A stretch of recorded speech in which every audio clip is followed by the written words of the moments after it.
नमस्कार, मैं रूपा रजक सदनामा की ओर से आ गई हूँ लेकर दिनांक 8 जून 2024 का संपादकीय लेकर, जिसका शीर्षक है 2024 चुनाव के परिणामों का बेबाक विश्लेषण, जिसे लिखा है हमारे सह संपादक डॉक्टर विवेक आर्य जी। लेखक दिल्ली रहते हैं।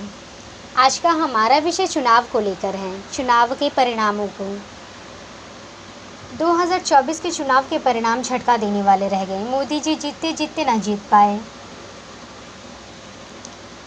आज का विषय हमारा इस संबंध में है और जानते हैं इस संबंध में आगे क्या कहते हैं हमारी संपादक महोदय। 4 तारीख के परिणामों का मैंने स्वतंत्र रूप से विश्लेषण किया। भाजपा को बहुमत न मिलने एवं बीजेपी विरोधी पार्टियों को बड़ी संख्या में सीट मिलने के कारणों की समीक्षा होनी चाहिए। मैंने सोशल मीडिया में प्रचारित सामग्री के माध्यम से विश्लेषण करने का प्रयास किया। मैं आशा करता हूं कि सदनामा के पाठक इस विश्लेषण से लाभान्वित होंगे। पहला, राम मंदिर के उद्घाटन के समय मोदी जी की लोकप्रियता अपनी ऊंचाइयों की चरम सीमा पर थी। ऐसे में अगर चुनावों को शीघ्र घोषित कर दिया जाता तो बीजेपी को उसका सारे देश में लाभ मिलता।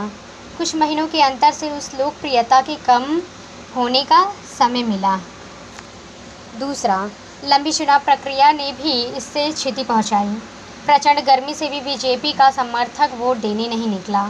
तीसरा, आयातित अन्य पार्टियों के पैराशूट नेताओं के लिए बीजेपी के वोटरों के मन में वो छवि नहीं बनी जो जमीन से जुड़े वर्षों से कार्य कर रहे नेताओं के लिए बनी हुई थी। इसलिए अधिकांश आयातित नेता को हार का सामना करना पड़ा।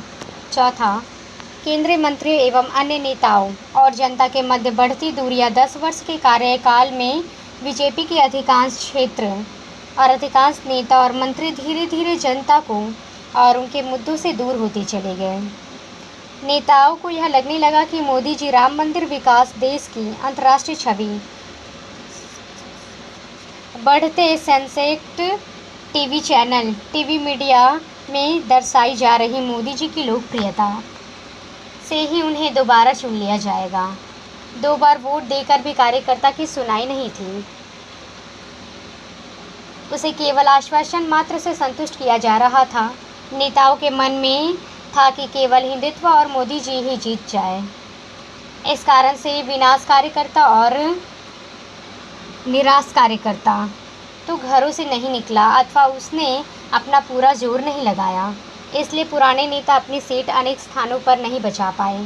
5वां, गैर बीजेपी दलों का एकजुट होना। मोदी जी के विरोधी में एकजुट हुए दलों की वोट पहले आपस में कटती थी, जो इस बार नहीं कटी।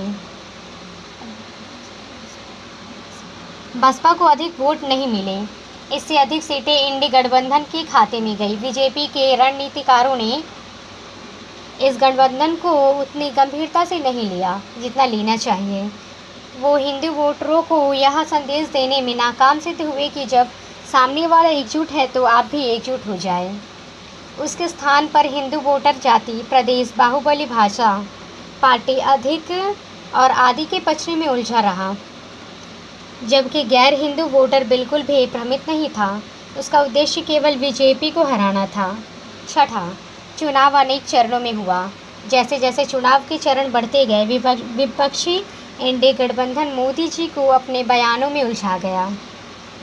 जैसे 400 सीट होने पर मोदी जी संविधान बदल देंगे, आरक्षण हटा देंगे। इन बयानों की कुशल काट करने के स्थान पर मोदी जी विपक्ष के पीठ पर आकर बैठकर बैटिंग करने लगे। जैसे मंगलसूत्र छीन लेंगे, संपत्ति छीन लेंगे। विपक्षी मुजरा करते रहे। 2 लड़के आधे बयानबाजी में निष्भाव हो गए।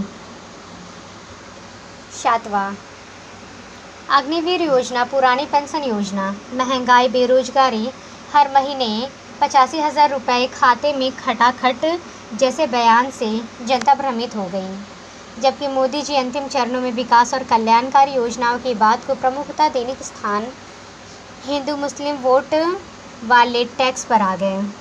यह भी विपक्ष की पीठ पर आकर बैटिंग करने जैसा था। 8वां, अंग्रेजों की पुरानी नीति थी, फूट डालो राज करो। हिंदुओं को इस नीति का शिकार सोशल मीडिया के माध्यम से बनाया गया। राम मंदिर के उद्घाटन के पश्चात सोशल मीडिया में जातिगत नामों से अनेक पेज ग्रुप प्रोफाइल बने गए, जिनके शीर्षक जातिगत थे, जैसे जाट, राजपूत, ठाकुर, गुज्जर, ब्राह्मण, परशुराम सेना, दलित सेना, अंबेडकर सेना, फूले सेना, पेरियार की सोच, खालिस्तान जिंदाबाद, मुझसे वाला फैंस, किसान की आवाज़, नारी मुक्ति मोर्चा, असली जाट, पहलवानों की गूंज, नास्तिकता मंच, बुद्धि की आवाज़ आदि। इन समूह को फर्जी प्रोफाइल के माध्यम से चलाया जा रहा था। इन प्रोफाइल से एक दूसरे की जातिगत आलोचना करना, अपने को महान और दूसरों को कायर दिखाना, खालिस्तान के एजेंडा को आगे बढ़ाना, एमएसपी के नाम पर किसानों को बहकाना, पेरियार के नाम पर उत्तर और दक्षिण भारत को विभाजित करना, दलितों के नाम पर सवर्णों को गाली देना, आरक्षण के नाम पर ब्राह्मण और दलितों में दूरियां बढ़ाना जैसे काम कर रहा था। खेद है कि भाजपा बीजेपी का खल सेल इनकी काट को समय रहते नहीं कर पाया। इससे हिंदुओं का वोट बैंक उत्तर प्रदेश, राजस्थान, हरियाणा, पंजाब और महाराष्ट्र जैसे प्रांतों में विभाजित हुआ और एनडीए की सीटें बढ़ीं। हिंदू समाज में दूरदृष्टि की चिरस्थायी कमी है। इस कमजोरी का लाभ विपक्षी ने उठाया। नवा, देश के युवाओं में धर्म और राष्ट्रीयता के प्रति अनुराग सोशल मीडिया के दुष्प्रभाव से कम हो रहा। इसके अनेक कारण हैं, इसलिए उन्हें हिंदुत्व और राष्ट्र के नाम पर आप अपने से सदैव जोड़ कर नहीं रख सकते। विदेशों का वोक कल्चर उन्हें प्रभावित कर रहा है। इस सोच को रोकने के लिए कुशल प्रबंधन की आवश्यकता है।